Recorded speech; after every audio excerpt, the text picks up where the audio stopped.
যে বাড়িতে বিয়ের পর বিবাহিত মেয়েরা মাসে 30 দিনের মধ্যে 20-22 দিন বাপের বাড়িতেই কাটায়, সেই বাড়িতে ছেলের বউ যে কতটা ভালো থাকতে পারে সেটা আর বলে বোঝাতে হয় কি?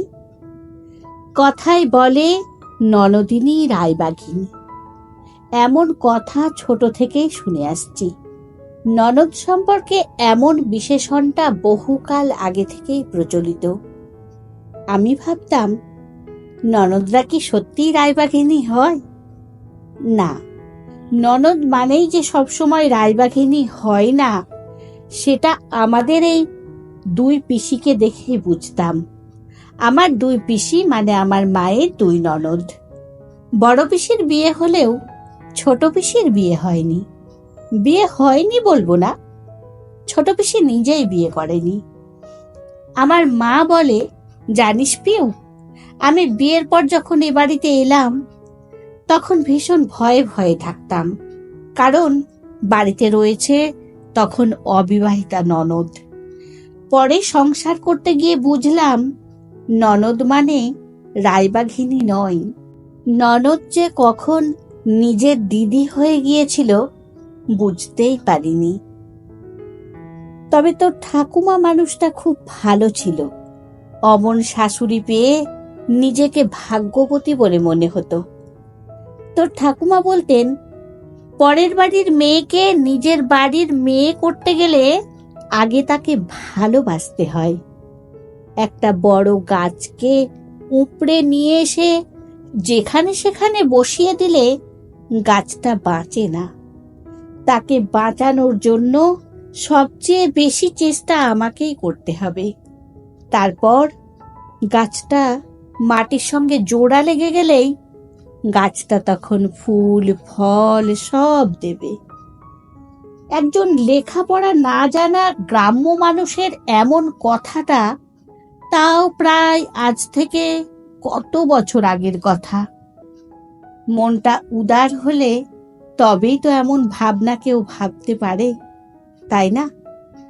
তার জন্য লেখাপড়া করতে হয় না, কারণ মানুষ মন নিয়েই জন্মায়।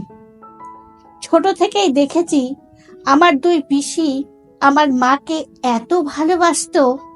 আমার মা তাই গর্ব করে সবার কাছে বলতো, এমন ননদ পাওয়া সত্যিই ভাগ্যের ব্যাপার।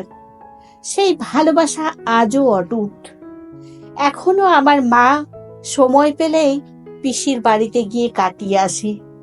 আমি ছোট থেকে এটাই দেখে এসেছি। আমারও ইচ্ছে ছিল আমিও আমার মায়ের মতো ভালো বউ হয়ে উঠবো শ্বশুর বাড়িতে। সেই ইচ্ছে নিয়েই শ্বশুর বাড়িতে গেলাম, বিয়েটা আমার দেখাশোনা করেই। বিয়ের আগে জানলাম আমারও 2 ননদ। একটু ভয় পাচ্ছিলাম। মা বলল, তোর 2 পিসি কি খারাপ? তোর ছোট পিসি তো বিয়েই করেনি, বাড়িতেই তো আছে। কোনোদিন ননদ আর বৌদির এই সম্পর্ক বুঝতে পেরেছি? যেন 2 বোন আমরা, মিলে মিশে আমরা এতগুলো বছর কাটিয়ে ফেললাম। আর তোর তো সমস্যা হওয়ার কথাই নয়, 2 ননদের বিয়ে হয়ে গেছে। দেখবি কত ভালোবাসা পাবি। আগেই খারাপ ভেবে নিলে হবে? ভাবলাম, মা তো কথাগুলো ঠিকই বলছে। তাই সব ভয় ভীতি বিয়ের আগে দূর করে দিলাম। বরং ননদদের প্রতি অনেকটা শ্রদ্ধা ভালোবাসা নিয়েই শুরু করলাম বিবাহিত জীবনের দিনলিপি। তবে ভালো শ্বশুরবাড়ি পাওয়াটা মেয়েদের খুব ভাগ্যের ব্যাপার। কথায় বলে না, অতি সুন্দরী না পায় বর, আর অতি বড় ঘরণী না পায় ঘর। আমি এমন চাকরি করলেও ছোট থেকেই মনের মধ্যে ছিল শ্বশুর শাশুড়ি ননদ সবাইকে নিয়ে একটা আনন্দ মুখর সংসার, ঠিক আমার মায়ের মতো হবে। আসলে আমরা ভাবি এক আর হয় আর এক। বিয়ের পর থেকে দেখলাম আমার 2 ননদ, তাদের বিয়ে হয়ে গেলেও তারা বেশিরভাগ দিনই তাদের বাপের বাড়িতে কাটায়। কাছাকাছি বিয়ে হয়েছে দুজনেরই। ননদদের বাপের বাড়িতে থাকা নিয়ে কোনো আপত্তি থাকতো না যদি তাদের থেকে আমি ভালো ব্যবহারটা পেতাম। ননদরা বাপের বাড়িতে আসবে, এটাই তো স্বাভাবিক। কিন্তু নিয়ম করে নিয়মিত আসা, এসে কুটকাচালি করাই ছিল দুই ননদের কাজ। তবে আমার সাথে কখনো চিৎকার করে ঝগড়াঝাটি হয়নি। মানে আমি করতে চাইনি বলেই হয়নি, কিন্তু আমি বুঝি আমার সাথে চলে ঠান্ডা লড়াই। তা আজও চলছে। বিয়ের মাসখানেক পরের একটা ঘটনা বলি। একদিন ছোট ননদ পড়ল আমার বাপের বাড়ির পাঠানো তত্ত্ব নিয়ে। আমাকে বলল, তা বিয়ের সময় পাঠানো তত্ত্বগুলো কোথা থেকে কিনেছিল তোমার বাবা? হাট থেকে না দোকান থেকে? কেন বলো তো?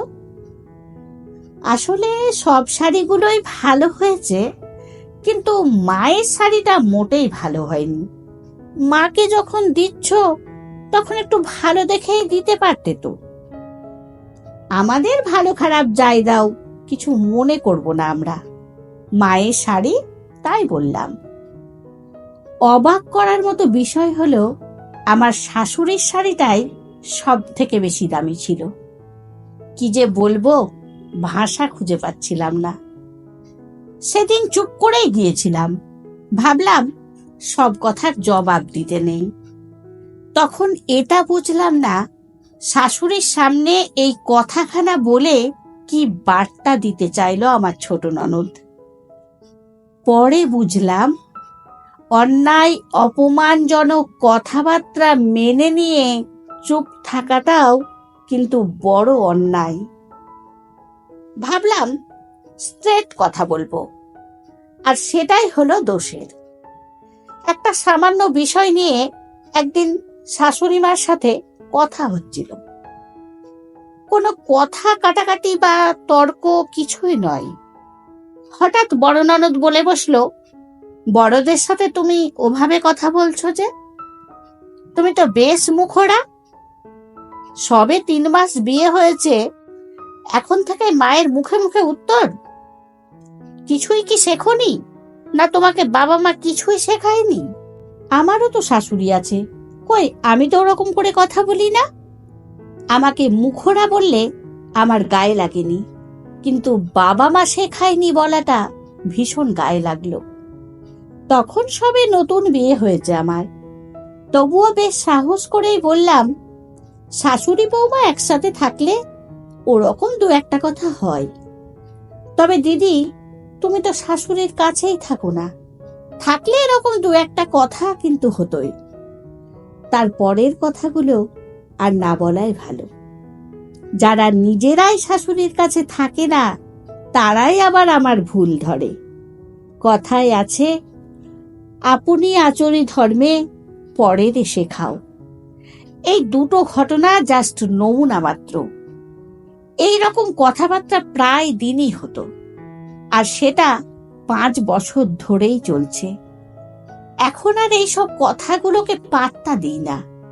ভাবলাম, নিজে যদি ঠিক থাকি, যে যত যাই বলুক তাতে আমার কিছু যায় আসে না।